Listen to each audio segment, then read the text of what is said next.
galloping right at you. What is up, Nerd Nation? Just when you thought you'd seen the last of Pedro Pascal getting saved by a kid with special abilities, Disney says, hold my beer. Let's save him one more time. Damn it. Welcome to another episode of 9 Nerd Yards, The Mandalorian, episode 2. What are you saying over there, R5D4? I was trying to straight face it. You were right. You were right. Oh, controller. You were right, though. You got me, man. Where was that? I tried to hold it together. Welcome to another episode. Let's break down The Mandalorian episode 2. What is this episode called? Who knows? It is called The Mines of Mandalore. Mines of Mandalore. The trip to Mandalore. The Mines of Mandalore. The road to Mandalore. The Mines of Moria. Let's break it down, everybody. Let's introduce the panel. You know him, you love him. R5D4. Yeah. AKA Jeff. Jeff, what's happening, man? How's it going? It's good to see everybody again. It's good to see you too. Thank you for coming on another episode of The Mandalorian. Of course. You know her, you love her. She's Grogu's no mom. It's Kirsten Cobb, and she will soon be in Austin, Texas. Kirsten, how's it going? Good. I am exhausted. I've been trying to pack all afternoon because I procrastinated for once, and it bit me. That's fantastic. I love it.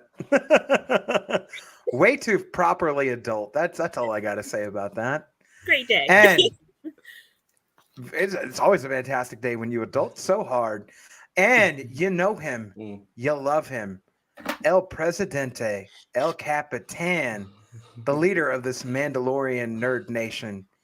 It's 9. 9, what's happening, baby? What's up, nerds? I'm doing good. I'm doing pretty good. Oh, I did have an amendment to make for my last comments on the last episode.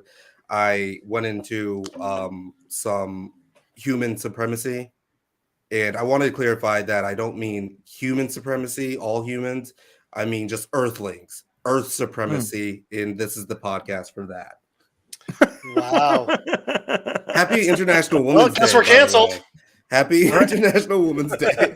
We're not, because we have a woman on International Women's Day. So you know what? We're not canceled. We are uncanceled officially. And it's great. What up, Athelius? What's up, Phil Age? All the Martians are going to be pissed. Well, because they can come on the podcast. No, they can come on the podcast and come talk about their grievances, and we can have Alex Jones speak on International Aliens Day whenever it happens. Not on my watch. We've got the documents, 9. Don't worry about it. Let's get right into this, man. The Mines of Moria, aka the Mines of Mandalore. Mm-hmm. I want to get 9. What was your thoughts about this episode? You watched it before. I think a lot of us. I think you watched it first time, first as it came on in the AM. What did you think about this? How'd you love it? Man, they don't got shit in Tatooine, man. Who am I to be worried about Tatooine? Fuck Tatooine. Jawa's about to jump your ass. It's all. And Boba's still chilling there. I mean, fantastic episode. I was just surprised. I was like, oh, they are going to Mandalore already. That was quick as hell. Yeah. That was really jarring. That told me that like this is not about to be just a trip to Mandalore this season. This has a lot more to go as far as like there's some shit that is a brewing that ain't got nothing to do with Mando being baptized. Exactly. So, and I was you know what? Never mind. Well, let's kick it off to our expert Star Wars nerd. Kirsten, how did you like this episode? What did you think about it? Real quick intro. I thought it had a little bit of a slow start, but once it got going, it was great. I liked being able to see Mandalore. Like 9 said, I was not expecting it this soon. So it kind of threw me off a little bit, but I mean, it's so cool. And I hope they spend a little bit more time kind of exploring the dynamic of how that planet now works. because I love Star Wars lore. I love when they do world building and really intricate, like new, not monsters, but new aliens and new creatures. And, I want to see that kind of stuff. And so Absolutely. I liked it. And I'm always a fan of anytime Pelly shows up. So yeah, creature design was really interesting this episode. Yeah, I heard another podcast. I heard another show say, another review show say, yes. First of all, she does just sit in that chair all day and chill. I think she just waits for some shit to pop off, and she's like, real big NPC vibes. Let's do it. Until she's not. Just waiting to give you your mission. She's the main character, yeah. It's like she's just in the same spot even after all the intergalactic credits and just being like, I just need to sit here and chill. That's all I need to do. I don't need to do shit. We call that work from home. That's what she does. From home. That's what she does. In her defense, work from home is pretty dope. I mean, just say I work from home. I enjoy it. But yeah, Jeff, what did you think about this episode? I really enjoyed it. I thought, much like was already said, I was amazed that we were already at Mandalore. When he starts going there, I figure, he's going to get there and realize like, oh no, I have to go get the shawarmits for the Masters, and then I can go there. Like some random thing. Like, right. I figured it was okay, he's going to realize he can't go, so he's got to go figure out the MacGuffin to go get there, But no, they're just like, hey, fuck it, let's go. Get in there. Also, kick it back. I really enjoyed that. Bo-Katan has a whole blanket pillow situation. That's hilarious. I don't think I noticed that. Like, bro. Well, when you're not seeing her, she is building forts, so. Bro, that's a whole pillow. Blanket situation. She sleeps there. Yeah. Not only, bro. She's all about matching. She definitely went to IKEA to pick up some furniture, bro. That shit matches her body armor. Like, what are we doing? Yeah. Where is the intergalactic IKEA? I want to know if they serve intergalactic meatballs. That's all we need to know. Intergalactic meatballs. Okay. I heard a podcast. That's the first argument. Plus aliens that I've heard, I would love some. Also, back to Paley real quick. I heard another podcast talk about how they'd love a whole comic series about just her adventures and why she's missing a tooth, and I'm here for it. Like, give me that comic book series. Like, I think that would be a cool little 4 to 8 comic book series just about her with some droids and like stealing some parts. Like, that'd be cool. Well, she's 100%.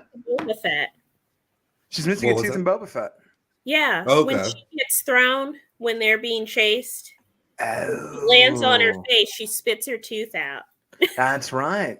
Yeah. And as we're all well aware. Hell yeah. Intergalactic dentistry, not as good. Yeah. That's what Earthlings are going to give to the universe. Chompers. Right. We need. When do we get intergalactic healthcare? That's what we're really all about here. Oh my god! Let's work on America first. Right. Oh, your doctor is actually out of this system. Please go to the nearest galaxy for Right.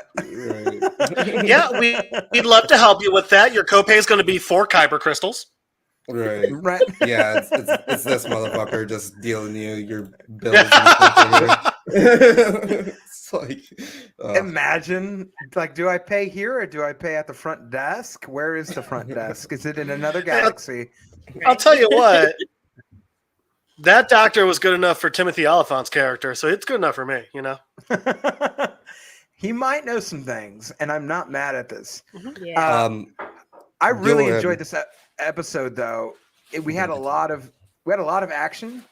We had a lot of I think parts where we see in all fairness to my statement how I started off, like, we had a lot of moments where we're like, Grogu's about to save the day, just like we watched Last of Us, and we're like, Ellie's about to save the day because Pascal Pasquale is in trouble and he needs some help. And so, it's up to the youngling to go ahead and step up to the plate and like go get some supplies, go get some reinforcements so that we come back and save it. Like, do what we need to do. Well, there were a lot of parallels to this last. It really episode, was too. crazy. They were deciding Yeah. to release both these episodes in the same week. Right. That's all I'm Yeah. Just watching those two little characters do their own thing, and there's even like stealth aspects to this. What that Right. Grogu was using too.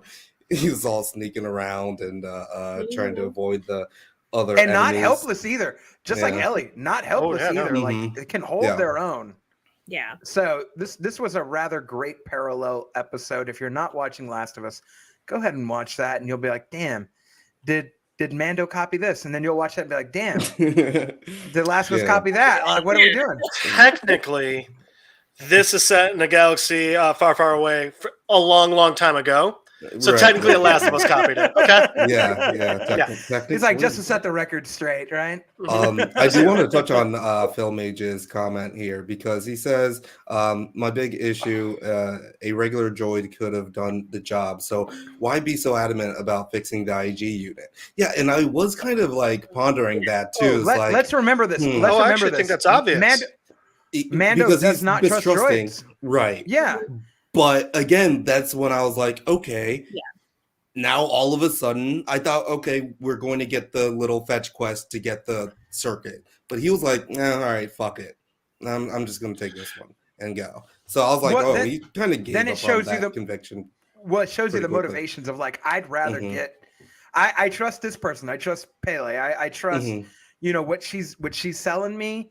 And this, what's more important than finding the circuit is being like, if I've got something that's going to halfway get me there, I just need to get there now, so that way I Mhm. can join my clan again. Because I think, above all, that's the most important thing, and it really was to him. Like it was like, Oh, fine, whatever, hook me up with what you got, and we'll move along. Yeah. Now, did you guys recognize R5? R5D4 from episode A New Hope, episode 4. Exactly. Yep. And he's still got the same burn mark Mhm. where he exploded from on the rear of his head, like right on the rear Yeah. of the cranium. He's the one that we almost had him instead of R2D2. Yeah. Right. Right. He was he featured a little bit in Boba Fett, right? Right. A little bit, yeah. A little bit, yeah. He's shown around. He's shown around in the background. He's made some cameos. I'll be honest. I was really excited. I was hoping that Pele was going to give him BD1 I was that we too, saw yeah. in Book of Boba, you know? Mhm. Anything to tie all it back together, you know? I Yeah. would love that so much.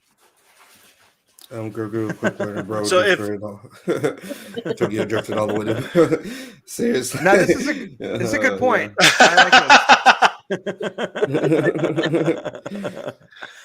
I She's I alright. think- I was gonna say this, Film Age. I think she is a little shady. Obviously, like I mean, she's reselling parts back to the Greedo motherfucker, who is obviously Mhm. dressed as some sort of high magistrate, Yeah. like he moved Creed, up. like Apollo Creed was in the last episode. Like he's got some flavor, he's got some drip.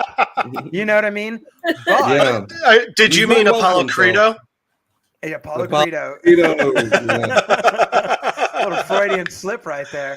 But I'll say this: does anybody have the homie that's a little like grimy with other people, but like for you, like they'll cut for you? Because Oh, I yeah. think this person, Oh, yeah. I think this person is that for Mando. Like, bro, Yeah, like for she's sure.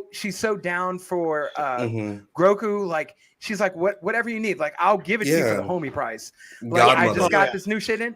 Yeah, essentially godmother status, right? Like Mhm. I'll hook you up because you're the homie. Anybody else, I'd be fucking over in this case.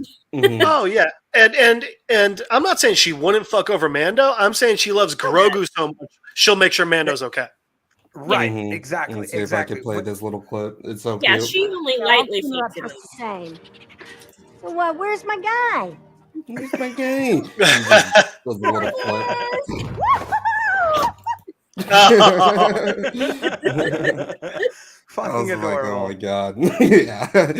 Just never gets old for me. I don't know. Let me ask you guys a quick question. Do you think Grogu's still considered a youngling since he's officially turned away from the Jedi path? We talked about this. Oh. Oh, Uh, for Bailey okay, is for correct. sure. This Accurate. for fucking sure. move on. No, Yeah. fucking move on. Whoa. Okay, Jeff. All right. If I'm asking questions you already covered, don't talk about them. Underpaid, wait. undocumented workers. For sure, Jawas and Jawas- the robots are Mexicans. This is just they're undocumented. This is just what we're saying. I saw a picture of this guy would take his like 3 kids to Comic-Cons, and his 3 kids would dress as Jawas. And the second anyone would acknowledge how like, oh, they're so cute, they would start stealing shit from wherever they were and just run off. And I think that might be one of the funniest Comic-Con things I've ever heard of in my life. So to answer your question, Jeff, is Grogu still considered a youngling? Grogu. In his age and the way that his species age, we're considering it right now, right? Like we're considering him a youngling based on how his species ages. Because if we're considering I'm not asking because of that. I'm not asking because of his age. I'm asking because I've never heard someone referred to as a youngling in the Star Wars universe unless they're training to be a Jedi. So technically, now he's a foundling because he's been adopted to Mando, and he's training. Mando's kind of training him to become a Mandalorian, the shortest Mandalorian to ever live. But he's very much a hybrid. Very much a hybrid. Like I'm not going to be surprised if he grabs that darksaber one of these days and like starts just slashing motherfuckers like Yoda did. You know what I mean? I will not at all be surprised. That'll be bad. And when that happens, quote me on this, and then just pull my clip and just be like, Blake called it very early on. He's going to be the first ever Lingling or Found Young. Whatever way you want to frame it, that's fine. But in this episode, I mean, it starts off, we're making a good little run to Tatooine, and then we are set off like into Mandalore with what we got. Who do we got? We got Mando. We got Grogu, and we've got this like retired R5 unit that don't want no part of nothing and is just scared of everything. Luke, well, that was a weird move by Luke. I do want to touch on that. Luke really gave away his star and only student because he missed his dad. Like, bro, but you don't can't force people. This? Right, you can't force people. That type of like kind of absolutionist like ideology is exactly what forced Anakin Skywalker to become Darth Vader. You know what I mean? Like, when you're teach your Jedi to be able to like love the people around you too. Yeah. You can't. Like this is the whole point of the ideology. Like, no, either believe in the ideology and you take it all the way, or don't and go do something else. Like that's not why it's bullshit. No. It's bullshit because Luke didn't do that. Luke cared so much about his friends and about Leia that even when he should have been doing other things, he went and helped them. Luke worried about them over worrying about the balance of the Force and things like that. But exactly. Sure. Exactly. But like, don't you think but to correct somebody to want them better, like doesn't what where's the stance in that? Like that is a Jedi thing. I think like just because you did wrong, it doesn't mean that you want to encourage like that other behavior either. Like do what I say and not what I do, right? Like Luke is not perfect, but like there are Jedi that are, and like Grogu does not have to be subservient to that. He can make his own choices. Mm-hmm. Well, especially since most of them are dead. We may have to agree to disagree on that one because I think Luke that was a weird thing for Luke to do. I think Luke is one of these people who I'll say this.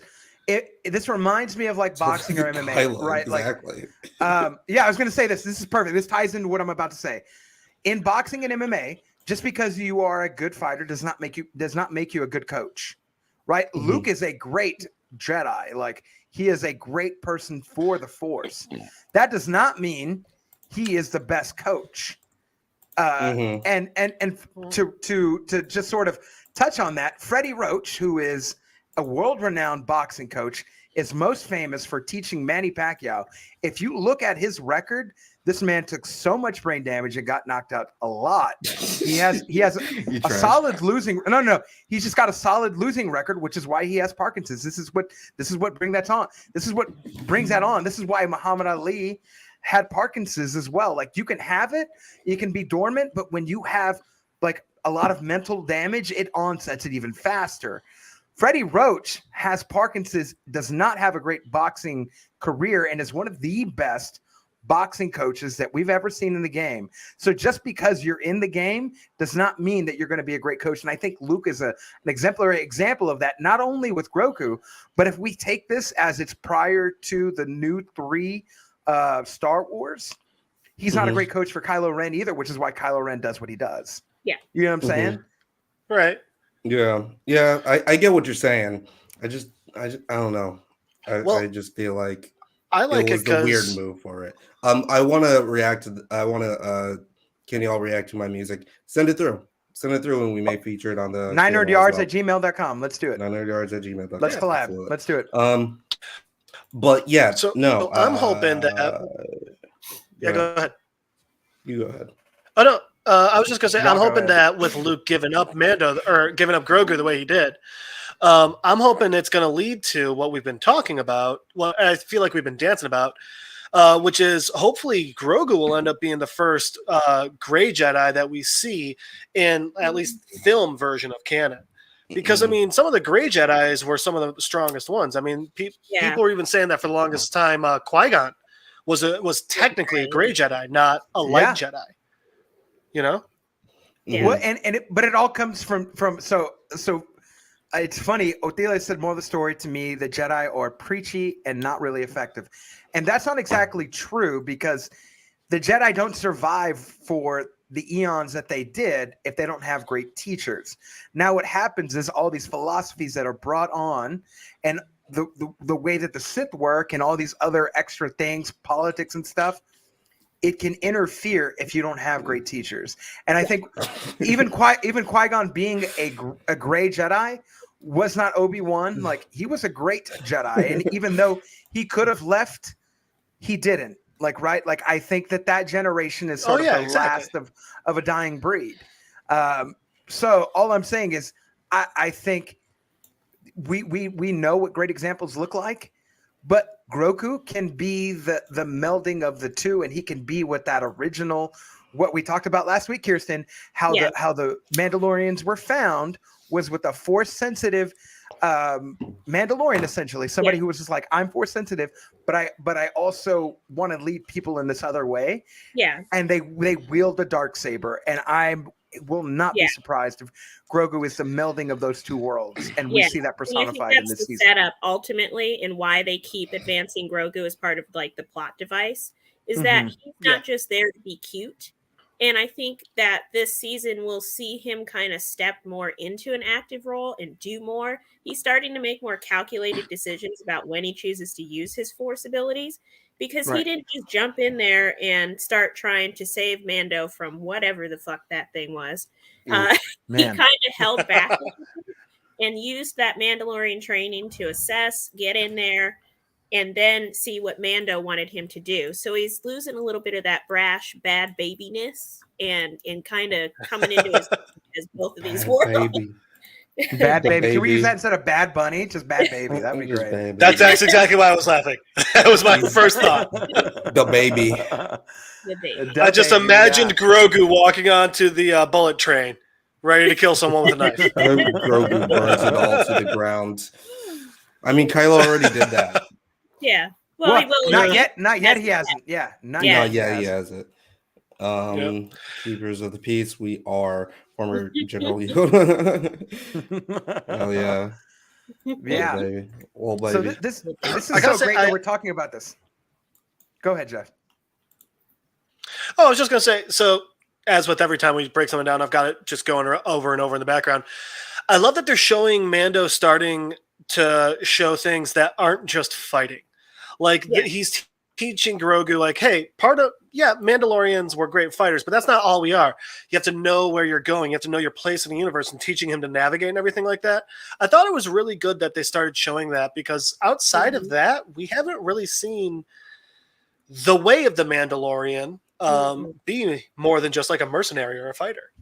Yeah. Right. And this is part of being a mercenary too, is navigating from planet to planet, because they were initially assigned to kill Jedis, and they'd have to go planet to planet.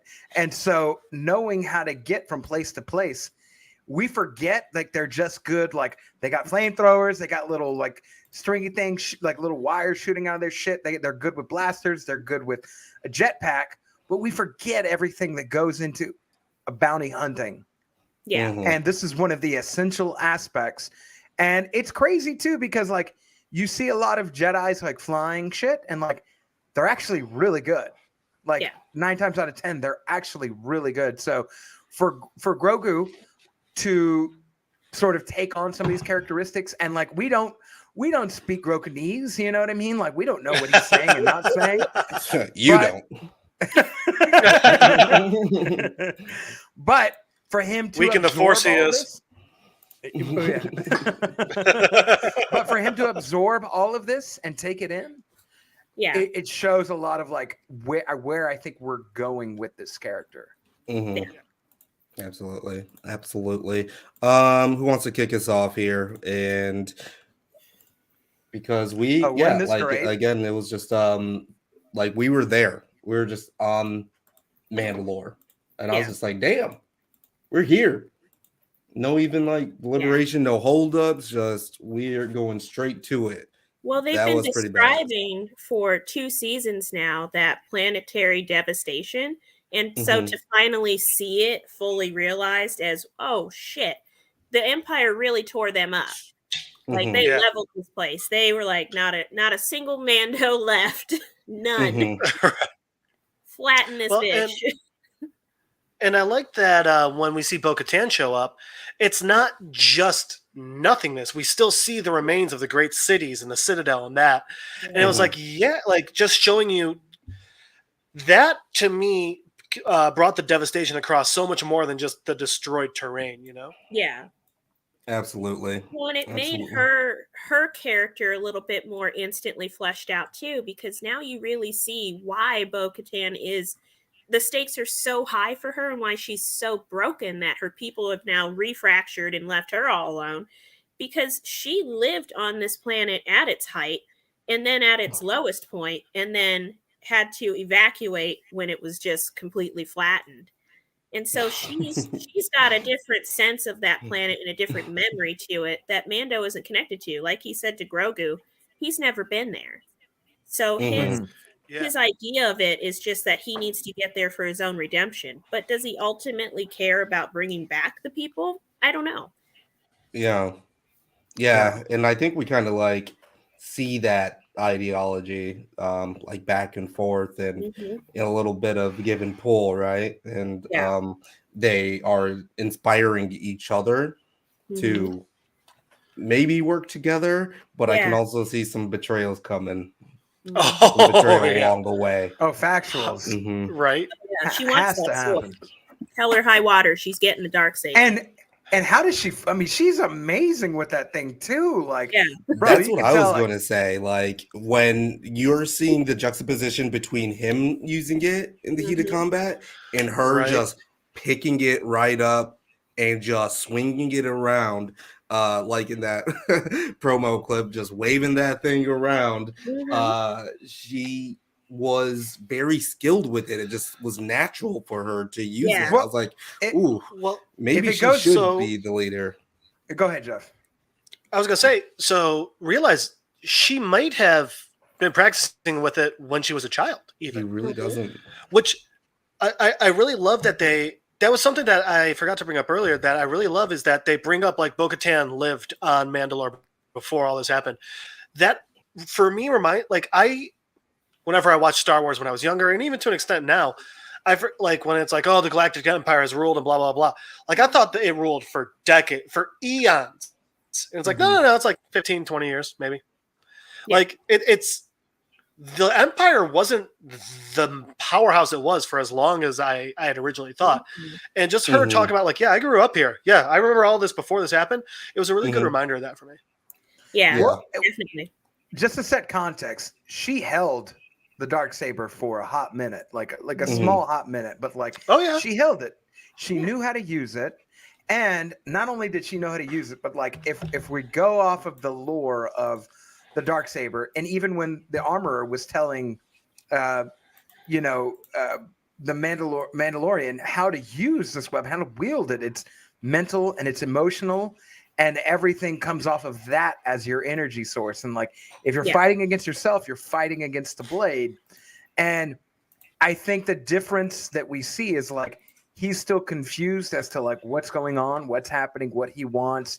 He's fighting this inevitability where she is not. Like she's like, I know what I want. I know, like very like it's the difference between having somebody goal oriented and like somebody who is a bit disheveled with their goals.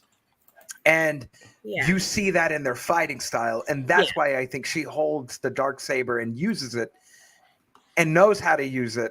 Yeah. Versus Mando, when he's fighting like 3 schlums, she fights this fucking boss level dude like a pro twice, not just once, twice. This old General Grievous looking, eyeball looking. You know, motherfucker. Yeah, like, man. Creature design was really what is great. the bad guy? I was going to say he gave me real Grievous vibes. Yeah. Yeah. It reminded me of the bad guy from what is it? Krang from Ninja Turtles. The Incredible Kang. Yes. Yeah. It's right in the stomach. Where is brain my in body? Oh yeah, absolutely. That's what it reminded me of. Yeah. Let me see if I can pull that up here. Yeah, exactly. The lesser. Yeah, 100%. The lesser bad guys, like the little, like you said, the schlubs that Mando was fighting, they reminded me of the Mongoloids from A Time Machine. Yes. Like, I immediately thought that. The Morlocks. Actually, that was, Morlocks. That it was. These bad guys were based on that, actually, which is of rather what? interesting. That makes absolute sense to me. Yeah. Morlocks. Morlock. Yep. They live underground. Like They're their pale, skin tone is less because they're outside of the sun. Yeah. Yeah, they don't Dude, look I love like. The Time Machine. That's a great story. Yeah. I like the Guy Pearce one. I think that's a fiercely underrated movie. Yeah. Thank you. 100%. Yeah, I'm just a Guy Pearce fan. I'm a Guy Pearce whore. That's all I'm More saying. like the guy smack in the middle there, 9. Yeah. Yeah. The other one. The what? Yeah. You almost Yeah. had. All right, 2 over 2. That one. Yeah, more like that guy. Yeah. Yeah. Yeah. That was the Yeah. original one. Yeah. No. Okay. But it was a great story. Horizon Zero Dawn. Yeah, I was actually thinking that there was some Horizon Zero Dawn aspects to the character. Oh design. yeah. Sure. Yeah. Just this like Especially that final boss guy? mechanical, Yeah. cyborg type of thing, and how he was like kind of like linking up to more like organic power source. What were they doing? I'm not sure exactly what they were trying to get out of Din's blood. Like, were they just kind of pumping him out, or what? Yeah, I think that's how that little thing lives, right? Like, I don't think it eats food. I think it takes on like people's like, it's like a vampire type of like thing. Yeah. Like that would make sense because if you notice at first when he like rolls him over there, it almost looks like Din's about to be a spit roast, like he's about to start cooking it. You know, exactly. So it makes sense that then just taking the blood is like the food source. You know, right? And it just plugs in, and he can just like drain him of all the plasma and blood, red blood cells, and just sort of absorb him that way. I mean, maybe he's using it like oil in a car, just making sure all the metal parts are nice and lubed up. Right. I gotta get an oil change.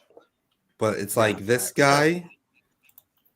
Scariest bad guy I've seen in a long time. Horizon Zero Dawn is like these creatures. Yeah, the shell like walkers. crabs. Shell walkers, yeah. Man, I gotta replay Zero Dawn now. Oh, such a good game. You gotta get into Forbidden West too if you haven't. Excellent. I've gotten about halfway through, but I'm so obsessed with upgrading all the weapons, I haven't finished. Also, the design. It's a bitch. Also, the design reminded me of a Sentinel from The Matrix. Yeah. A little bit, yeah. There's. I thought you were gonna say a Sentinel from X-Men. Aspects. No, not that one. But they do a good job of incorporating like slightly human aspects to a very inhuman creature. Yeah, like that's what makes it so creepy, you know. Up. Yeah, bro, little spikes and everything. Come on, man. I was like, dude, what the hell is this thing? I thought I felt like very this. General Grievous vibes when I saw that. I straight up thought it was supposed to be Grievous. Yeah. Oh. At first, I was getting that Grievous vibe, but I was like, this is a lot more organic. It's got that eye. It just felt a little bit like a chimera, like it may have been like even a creature before. Yeah, it's that Bionicle fucking shit right there. Hell yeah, Legos. Man. And it's just really gross. Maybe Yoda just. I'll tell you what. I'd love to know how they made these creatures, because they didn't look like overly CGI-ish like they did in like the prequels. No. It looked much more like, you know, what's the term? Practical. When they actually practical. Thank you. Much more practical effect.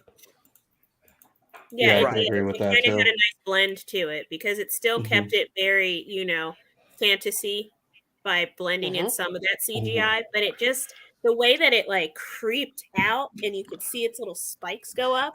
So good. So good. Grody. Little feelers. Yeah.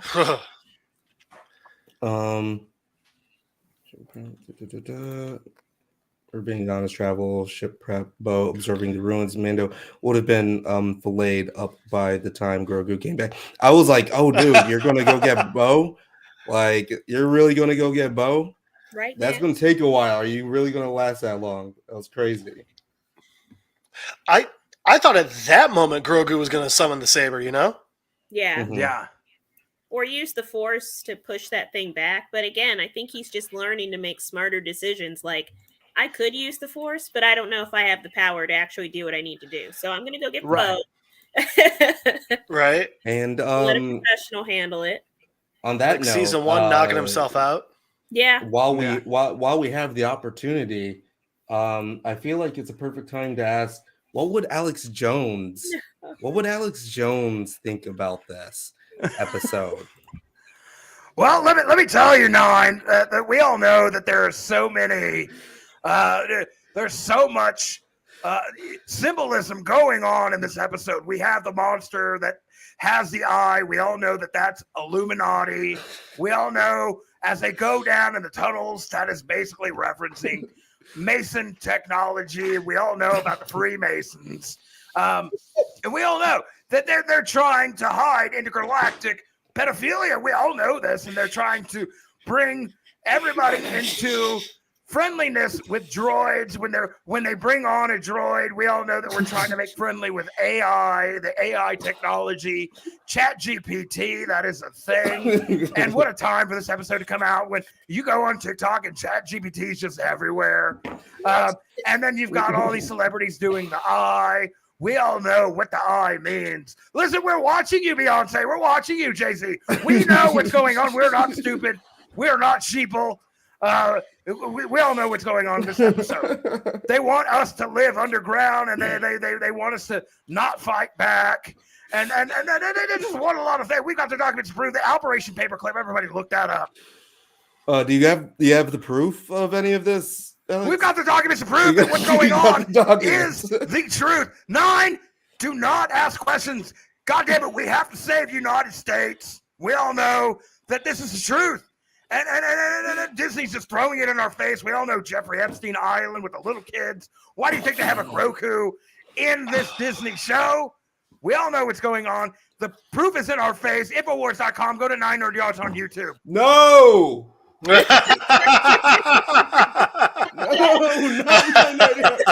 okay. Thank you very much, Alex Jones. Do not come back for the remainder of this episode. I promise God. Now, are you out of here? Oh, I don't know if he's going. You really took that. Currently getting sued by a certain wars. You're out of here. All right. How about you plug yourself? Here. Yeah, I'm out of here a little early. I got a buddy over here, but everybody go check me out. Money Blake, whether Facebook, Instagram, Twitter, Snapchat, or follow my podcast, Unfiltered Bachelor, Facebook, Instagram, or TikTok, whichever you want to do, or on your favorite podcast platform. Thank y'all so much. 9, take it away, and everybody have a good rest of the evening. Bye. Yeah, have fun. Then there were 3. It's Curtis hello. connection. And then there were 3. Exactly.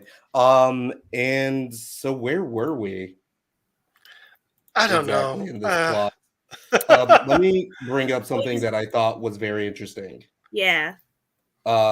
This when they're looking down at the mines, right?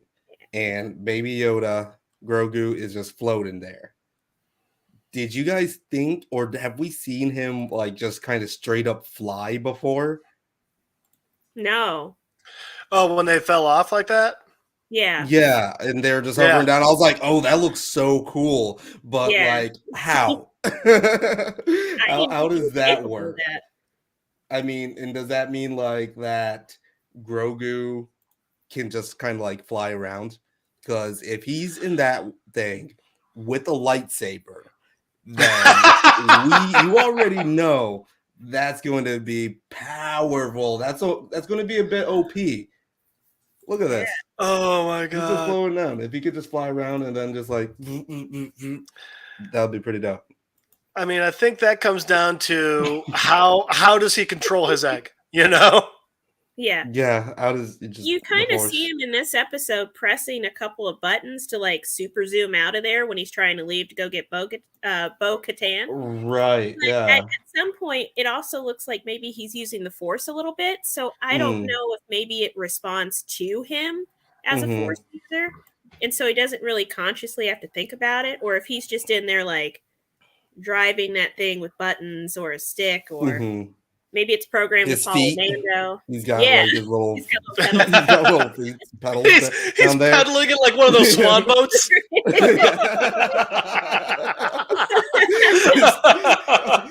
His calves and thighs are just jacked as fuck. Every day's leg day for Grogu. Grogu. Grogu Oh, never skips. But yeah. But by this very nature, it feels like there's so much going on in this episode, but there's also very little. Like I feel like the plot is very linear, right? Yeah. So they go to Mandalore, explore it a little bit, find some baddies, Din gets captured, Grogu gets to Bo-Katan, and then Bo-Katan comes back and lays down some whoop ass, right? Yeah. But it worked so well. It worked very well. What do you think are like, I mean, some of the better aspects of this episode that actually like put it together to go so well?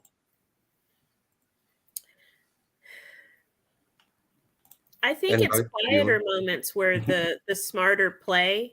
Sorry, Jeff, did I cut you off? Not even a little bit.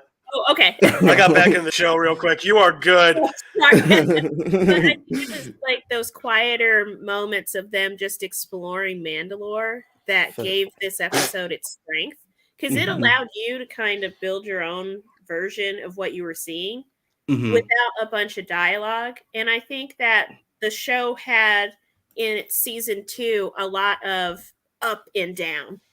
And it didn't really keep a consistent flow. And that worked for part of that season. And then it just kind of lost itself a little bit and then picked back up. And by the time you got to the end, you were just kind of like, oh, okay.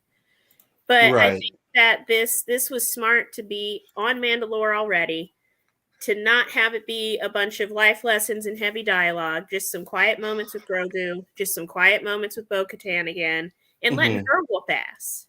Yeah. You know, Mando's human. He's getting older. Oh, yeah. He's not a Force-sensitive person, or maybe he might be a little. I still suspect he may be slightly and is just resisting it somehow. Could be slightly, Yeah. I like when you get to see some other people kick some ass for or with Mando. It just reinforces that he's not immortal. Oh, yeah. Yeah. Well, and isn't that the beauty of The Mandalorian? I mean, the Star Wars movies were always in some way or another following a Jedi around. These amazing space wizards with these cool powers. Nope. This is you or me stuck in this world. That's what made it so enthralling and just what captured us all so much. Yeah. Absolutely. Yeah, it It's really such a good is. show. And now there was this moment here where I was kind of like, I was like, oh, okay, what is she thinking? Because when Grogu does get her and she goes back, I was like, okay, is she, because she knew that the planet wasn't completely fucked. Yeah. Right. But do you suspect that she was just like ready to go back there and just like, or is she feeling like a happiness to get back to the planet, or I don't know. It felt like maybe I a think little she bit. thinks she's more prepared than she actually is Mm-hmm, for any of it, for the mm-hmm, emotional strain, for the physical strain, for the coming wars that she's going to have to wage to get this back on track if she still chooses to. And I mm-hmm, don't think that she, even though she's been to Mandalore, because she's just right over on the next planet or moon or whatever that is, I don't think she's fully conceptualized all the damage that she wrought before that led up to, the division of Mandalore and gave the Empire an in. The Clone mm-hmm, Wars kind of explores that, and Rebels and things like that, that she's totally screwed Mhm. over her sister because she mm-hmm, felt like she Oh was the yeah. weaker party. Yeah. So Bo-Katan is not innocent in any of this. And I think that's why she got a little wistful and sad about her father, because she would have been a direct cause of this bullshit. So mm-hmm. Yeah.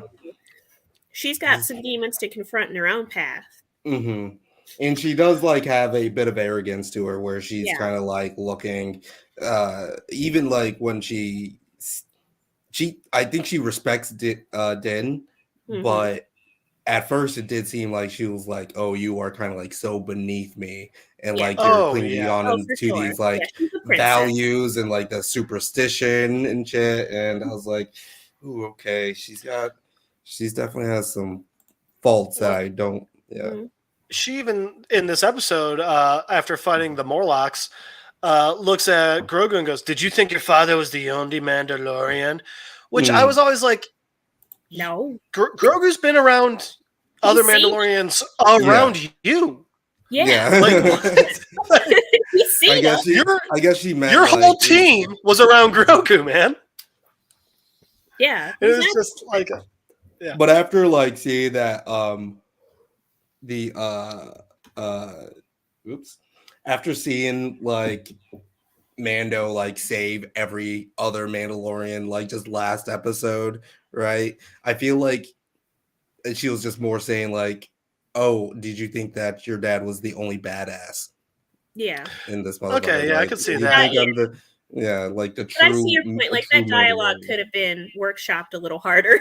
Mm-hmm. Right. Yeah. It sounded cool in the trailer, but then when you really break it down and think about it, you're like, wait a minute, they've seen these bitches before. Like, this is new. Mm-hmm. Grogu's been Well, yeah, like that's good. kind of surrounded by them since the series, you know? Right, yeah. Bo's like, Mandalore has fallen so far, and Din's like, hey, at least you got to see it. Yeah, I bet your house used to be right there. just dust. Yeah. But she I gotta is say, just. Mhm, go ahead. well, I was just gonna say, was anyone else a little surprised that she saved Din? She had the dark saber. He could not move. Mm-hmm. If she It wanted, she could have was. taken his head. It was a bit like, yeah, it was a Yeah. bit like last episode. She was kind of like dark and ominous with like what her allegiance would be. But right when she saw Grogu, she's like, all right, let's go. I'm going to go save Din. I'm like, okay, Right. damn. No like deliberation, no like hesitancy at Yeah. all. It's like, no, let's go. Where's your dad? Well, I think because she's ultimately not a terrible person. She's just Mm-hmm. selfish and a princess. She's royalty. Yeah, Uh, she a she princess did for not real. expect the kick in the ass of all her people abandoning her and finally getting tired of her shitty quest. And Mm-hmm. something that caught me in this episode, or maybe I just overthought it, was when Din got defeated by that biomechanical thing and it took the saber and threw it on the floor.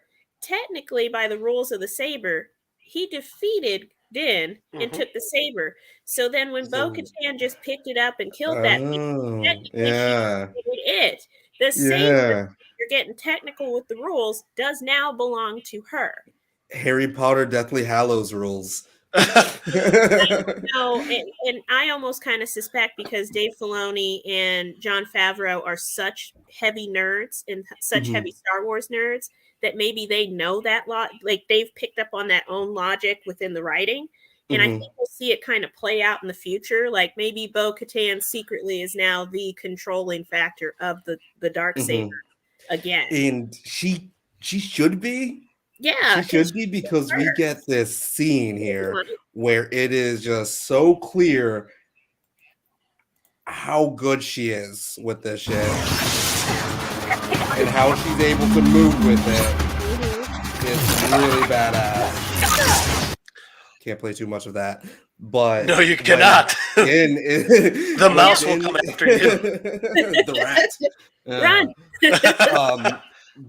But Din is so sluggish and like he still cannot. What are those rules again? It's like if someone defeats you, to feel it. But no, he just needs to be able to feel it or something.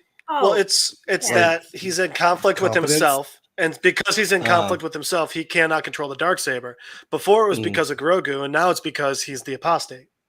Okay. So who knows? Maybe. I was just gonna say, who knows? Maybe after, because he technically has baptized himself in the waters of Mandalore. Maybe now he'll start being able to wield it. Yeah. Well, and I think even before that point, he's felt that conflict after, even before once he got Grogu, he started to feel it. And then when he met Bo-Katan and the crew, he started to really feel, am I right? Are they wrong? Who's correct in this situation? There's more of us, but they don't believe in the creed like we do. And I think that he can't wield that saber because he truly didn't want it in the first place, but he does view it as a weapon, and a weapon that he should be able to wield because he's a Mandalorian and a warrior. And two, he doesn't know if he's part of that world anymore. You know what I mean? So, absolutely. Yeah. I'm gonna go through these comments. No, not really. Din's like a hopeful, bright-eyed kid to her jaded heart. Maybe rubbed off on her. I think we did definitely see that. Film Age, what's up with Mandalorians going into random bodies of water on alien planets without checking?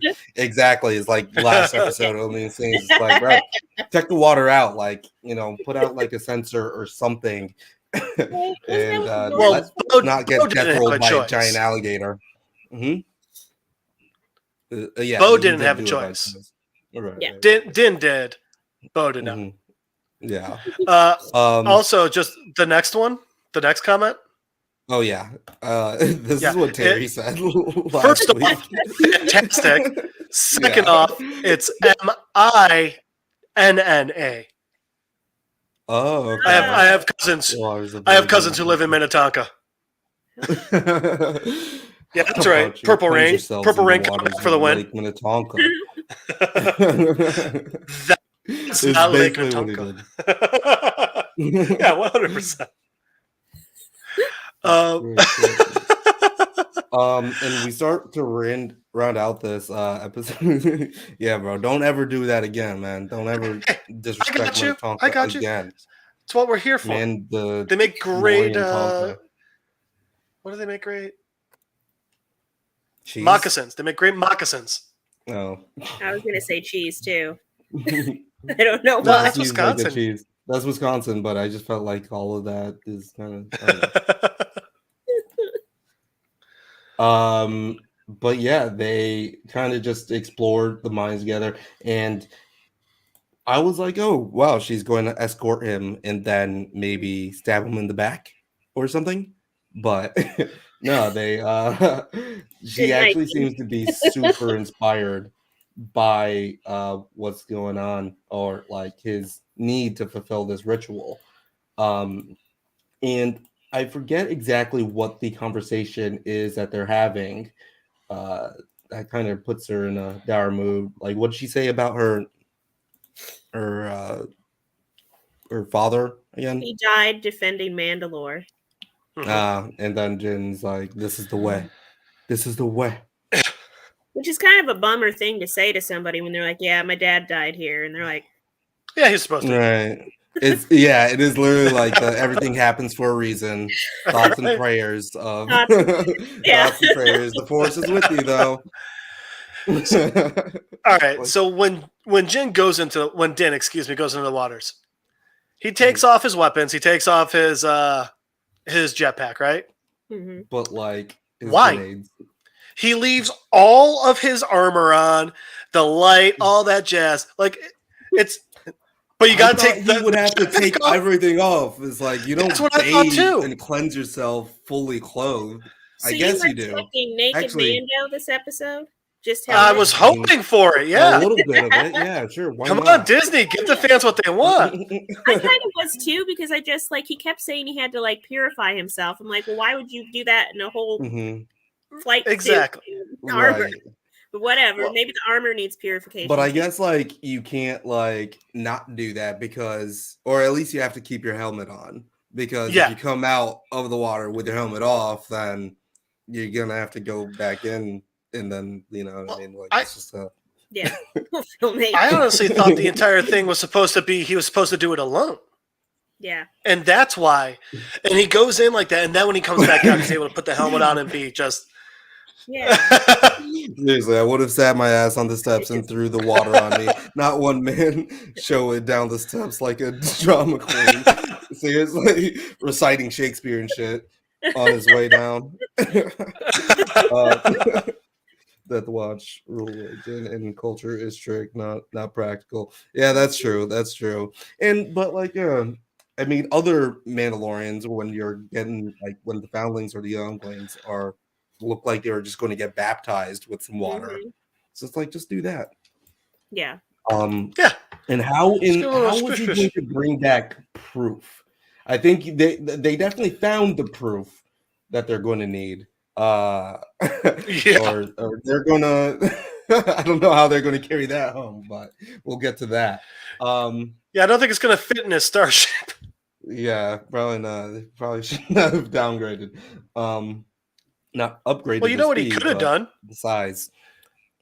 Honestly, take the Darksaber, carve out that little plaque that Bo-Katan read, and just bring that shit back. That's pretty conclusive evidence. Yeah, it's pretty conclusive. Yeah. Yeah, that's true. That's true. Because it didn't look like great water. Like I was expecting it to be like blue, glowing, cool had a bunch of midi-chlorians. Yeah, Bioluminescent algae type of thing. Yeah, pond water. Have you guys both played? Have you guys both played the last Star Wars game, Force Awakens? Yeah. 9 of you played it? Yeah. The one with Cal Kestis? Yeah. I was imagining basically Fallen Order. Yeah, Fallen Order. Thank you. That was the one. I was like, I was imagining. Yeah, no, sorry. Like, there's so many Star Wars came out so close to each other that I got it all mixed up. But anyway, Star Wars.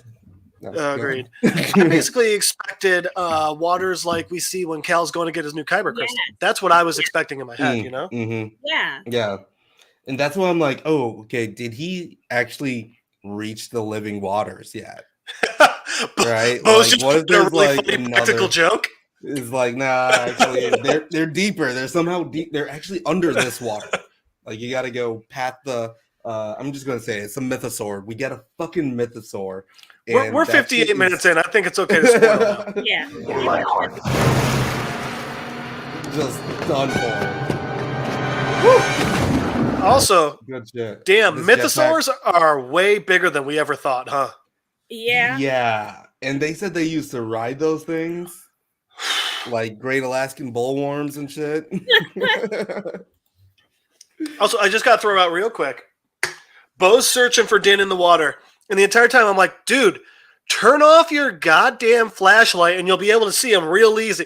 It took her like 3 minutes to figure that shit out, and I was like, you're just dumb. Well, you're supposed to be smarter than this. To the bottom because he's so heavy. He was just like, is that what happened? Like, yes. I thought he got like grabbed. Yeah, I thought Mythosaur grabbed him. But then when it let him go, his Beskar armor is not lightweight. It's heavy. Right. So it's like a rock. Right. Bo can't be all bad if she saved Din's life twice in a row. Does Bo got Beskar? I don't know if it is. Is it Beskar? I would think it's a form of it, but maybe maybe because she had access to Mandalore, she had better weaving of it or better configuration of it. And She's not she's got the gotta be jetpack something. too. either. She had the Yeah. jetpack on. Of course, that jetpack's working underwater.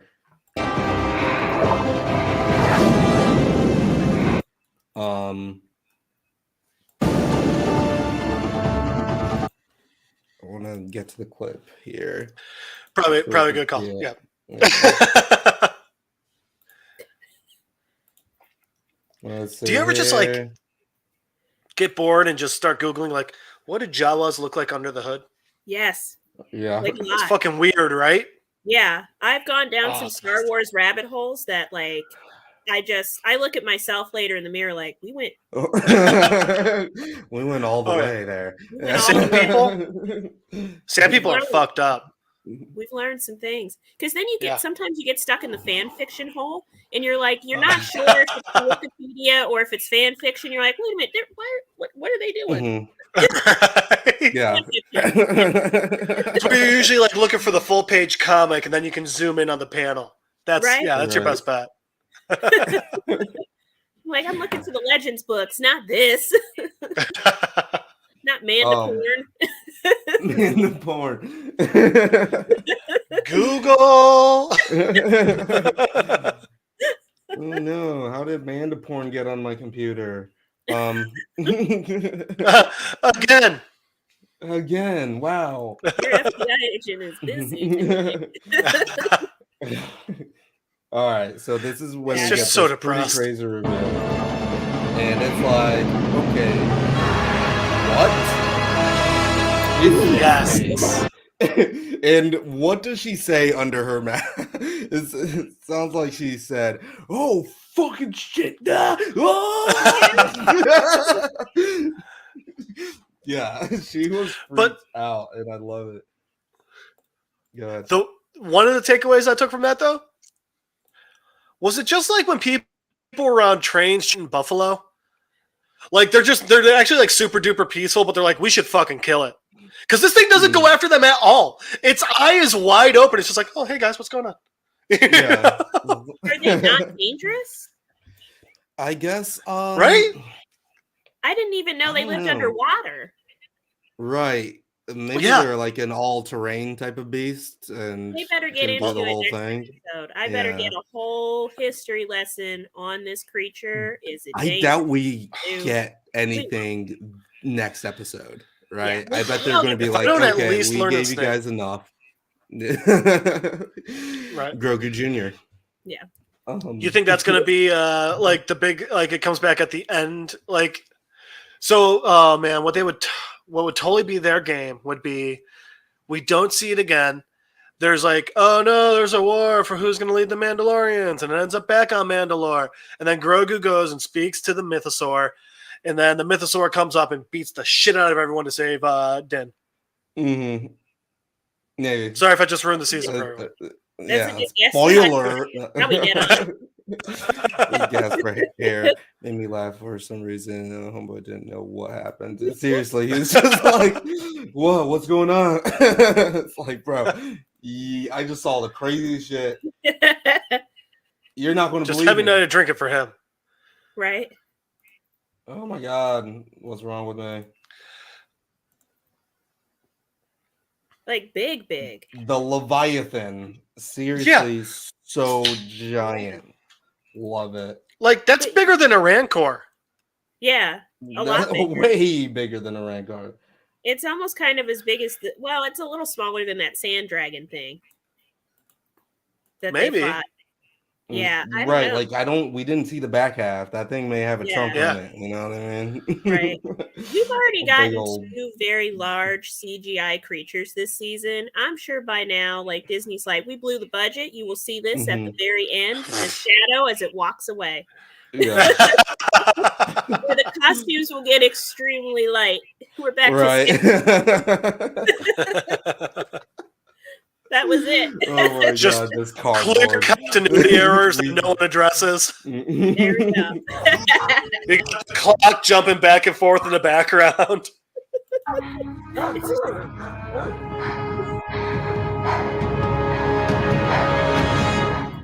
Like shit, such a good episode. Such a good episode. So good.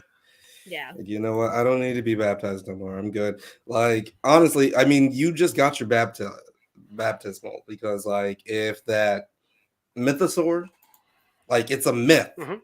The sword. Oh, sword. Like, if you, like you've been blessed. You've already been blessed. You've encountered one, and you're going to survive afterwards. Like Well, I would apparently just it like, touched him. right. I don't even need to prove it to anyone. I'm just like ruling Mandalore off cloud alone. It touched him and beat the brakes off of him underwater. So I'd say a score. Yeah, absolutely. All right. Proof is you got your ass Absolutely. kicked 10 leagues later. Yeah. Tell that. Tell that story to the armorer. Seriously. You guys know I've met the armorer, right? By the way. No. You've met the armor. What is? Yeah. I mean, the woman who plays her. I forget her Oh, name. really?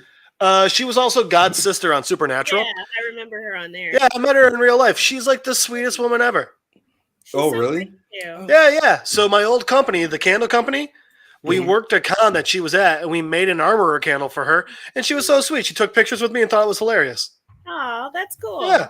She is the nicest woman. So I'm loving that they're bringing her back for more seasons, you know? Yeah. Mhm.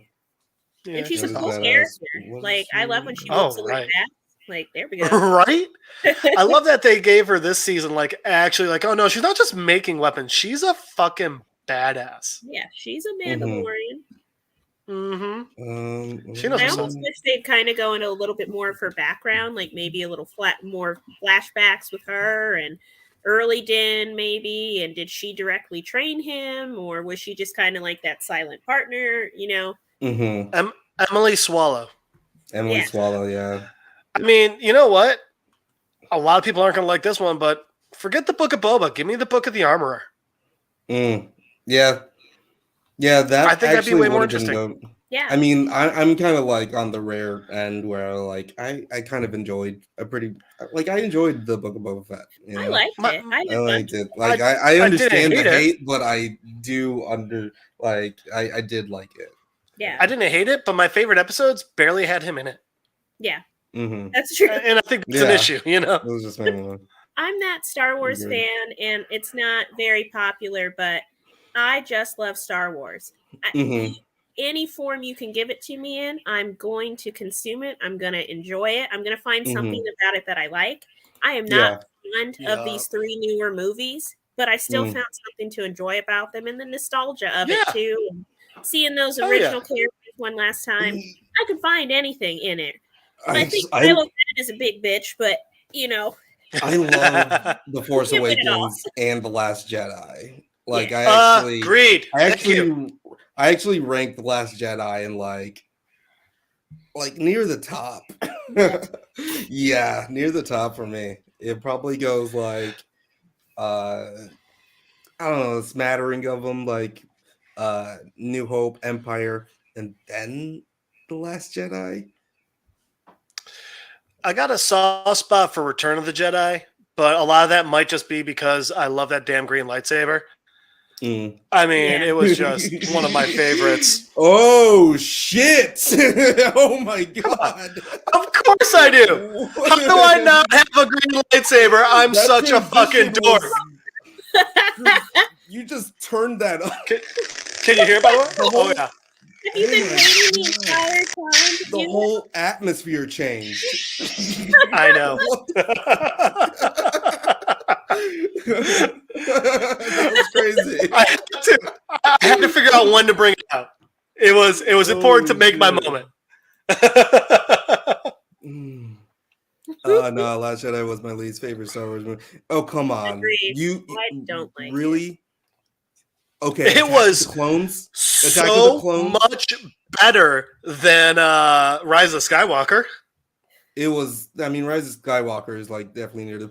I would put Rise of Skywalker above Attack of the Clones though too. Attack of the Clones is straight fucking garbage. Yeah. This is But- me. so I'm not this going to though, let y'all change me. This is me. I've had this fight for years, and I love that movie. I love that movie so much. Yeah. that was an absolute Out of the pleasure. prequels, Out of the prequels, Phantom Menace is my least favorite. I'd have to rewatch Attack of the Clones and excuse me, and Ooh, that green Revenge of the lightsaber Sith. again to you. It did. It really got to me, guys. It's just. green tongue. I'd have to That rewatch force Attack action. of the Clones and Revenge of the Sith to decide which is my favorite of the prequels. But I mean, even my favorite of the prequels is nothing on 4 through 7, Yeah. 8. Yeah, Yeah. fair enough. Have you guys I mean, ever watched the saga pre new ones machete style? no.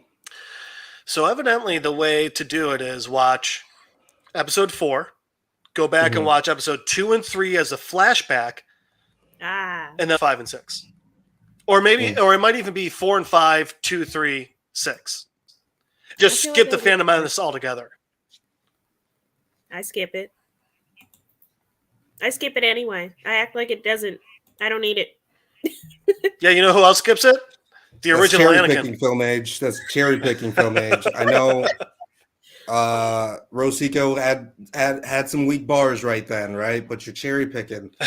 You could find some weak bars in every Star Wars movie, and you know, and we're not going to do it.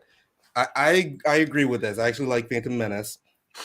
Yeah. And Attack of the Clones was just whack. And Revenge of the Sith is like, yeah, we're super goated. Duel of Fates, come on. Come on. They got better fight scenes. the original more. I like the originals. I mean, I love them all. 4, 5, 2, 3, 6. Omit 1. Thank you, Film Age. Right. That's Well, so I don't know about you guys, but I'm of the age where I got the first 3. I got 4, 5, 6 before I was born. But then, while I was a kid, they re-released 4, 5, 6 with updated like graphics and shit in theaters, and that was so amazing. Yeah. Getting to see those 3 movies in theaters. Again, yeah. And then they made the prequels. I'm 36. Oh, okay. So we're not that far off in age. I was trying to come up with one rude way to ask that. I'm like, what year were No, you're good. You're good. Okay. Well, so then we've had the same kind of experience, the group here. Yeah. Except 9. I think 9's younger. Yeah. He's a baby. The baby. Oh, man. Have you guys ever watched the movie Fanboys? Mm-mm. So I Fanboys think is a I movie have. Yeah. About It's a movie about like these. Man. See, and that's the thing, and that's why it means so much to Old you. white people. Film Age. I feel like he's got a real good point. Even in the last 3, it's still just white people fighting. Yeah. But so Fanboys is these guys who they've been friends and obsessed with Star Wars for forever. One of their friends has cancer and doesn't look like he's going to make it too long. So they're like, but oh no, the prequels are coming out. So they decide to scroll down to see who the actors are, because there's some really great actors in it. Like Kristen Bell's in it. Oh, shit. And so like they decide to travel across the country and break into Skywalker Ranch so the one guy can see the episode 1 before he dies. And literally the last line in the movie like is all the remaining friends sitting down to watch the movie, and one of them looks at the others and goes, "Wait, guys, what if it sucks?" And then it's the end of the movie. No. It's one of the funniest last lines in the movie ever made. Check it out. It's really good. It's definitely worth checking out. Yeah. And it's basically a movie about Star Wars fandom, and it pokes fun at Star Trek fandom, so it's awesome. Nice. Yeah, it's good stuff. Now I think it's a good time to close this thing out. Kirsten's got to get on the road. I gotta be up. Going to be in South by Southwest, and if anyone, if anyone's going to be there, hit her up, hit us up, say hi. let us know. Say hi. And you guys have any? Get a 9 Nerd Yard sticker. We got some stickers. We're going to see them all around town. You'll notice them on street poles. Yeah. Whoa. Actual street poles. I should not have winked. I was like, Such a wink. That was on that time wink for a just wink. did something to me. Now It awoke something. The Force Awakens. Now this is That was good. for. This is uncalled. It's International Women's Day, guys. Come on. Yeah. And you guys have any last thoughts on this episode? No, I think we all kind of left it in the live, you know? Yeah, we did our thing. We did our thing. Okay, so how about we just close out the panel now? And going first up is Jeff. Jeff, tell people where to find you, man. Hey everyone, you can try and Skype me at Don Cheadle's Driveway at littleDicky2.com because of the hackers. Because of hackers. You can try and find me on Facebook, Jeff Madel. You try and find me. It turns out I have an Instagram that I haven't known about at MadelJeff. Or you can just try finding me out and about in Austin, Tejas. Come on up and say hi. Not the Tejas. Absolutely. That's great. And Kirsten Cobb, how about you let them know where to find you? So I am on Twitter at Kirsten Cobb1 or Instagram Kirsten_Cobb, or you can find me on Facebook too. I'm also on TikTok. TikTok is sweetp_Kirsty because it's my Disney talk. So Disney come talk talk. Star Wars to me. All right, awesome. And and I am 9. You can find me right here on YouTube, and got a couple of videos in the works right now, so you can look out for those soon. Follow the TikTok that's been blowing up lately. Shout out to Blake for converting a lot of my Atlanta content over there, and we got like 100,000 views on a tickety talk. We got so many talks on a tick, and it's incredible. And join the Discord, join the Patreon. That's $1, and we'll be here next week. We'll actually be here tomorrow covering Dave, the season finale of season 1 of Dave. So check us out doing that. I usually don't plug this stuff after the show. This is why I don't host. This is why I do not host. Now, that's about it. Don't forget, bye, guys. episode for The Last of Us coming up. Oh yeah, The Last of Us. The finale. The Last of Us too. Yeah, gosh, so good. It's going to be it's the year of our Lord Pedro Pascal, the year of our Father. But we'll be catching you guys tomorrow. Good night. Bye.